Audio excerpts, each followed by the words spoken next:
Ceci, chers téléspectateurs, sera peut-être l'unique fois de votre vie où vous aurez l'occasion d'entendre une information non censurée. Ce que j'ai à vous dire est très important.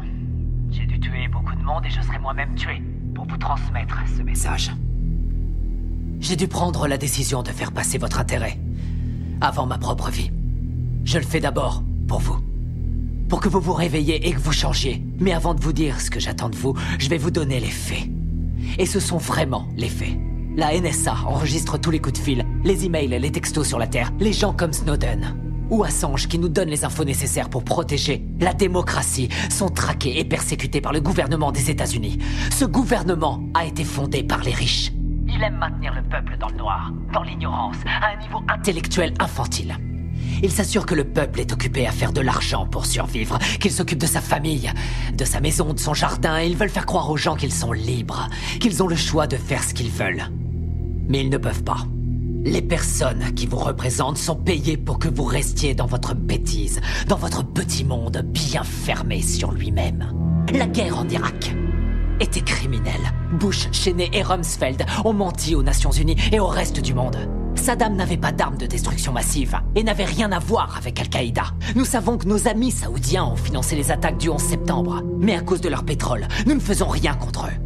À la place, nous avons envoyé nos soldats se faire tuer dans des pays qui n'ont rien à voir avec le terrorisme intérieur. Pourquoi Obama n'a pas fait juger le gouvernement Bush? Bush a coûté des centaines de milliards aux contribuables et a commis des crimes de guerre.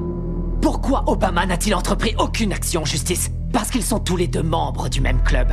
Et nous avons une crise constitutionnelle aux États-Unis. Nous avons un État voyou, un État qui viole toutes les lois internationales, qui viole la Magna Carta, charte qui définit depuis 800 ans ce que nous appelons justice. Obama devrait être jugé pour ça et il devrait aller en prison.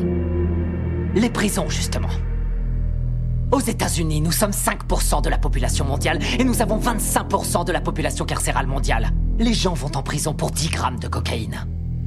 La moitié des prisonniers est enfermée pour détention de drogue et la très grande majorité est noire. Pourquoi cette situation absurde reste inchangée? Je vais vous le dire. Parce que Washington reçoit de l'argent du lobby des prisons pour que ça bouge pas. Pourquoi les pop stars, les célébrités, les courtiers, tous les gens pleins de fric qui se gavent de coke et d'exta à longueur de journée vont jamais en prison? Parce que quand vous êtes plein aux as, vous êtes au-dessus des lois. Regardez Lincoln, le film de Spielberg, et vous croirez que la guerre civile a eu lieu pour libérer les esclaves. Comme quoi le milliardaire Spielberg vous rend encore plus bête.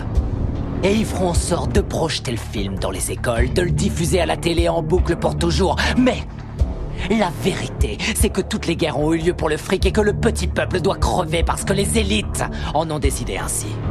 Vous regardez la télé-réalité tous les jours pour tuer le temps et vous croyez que vous êtes à la page parce que vous regardez Anderson Cooper et d'autres coquilles vides sans la moindre opinion.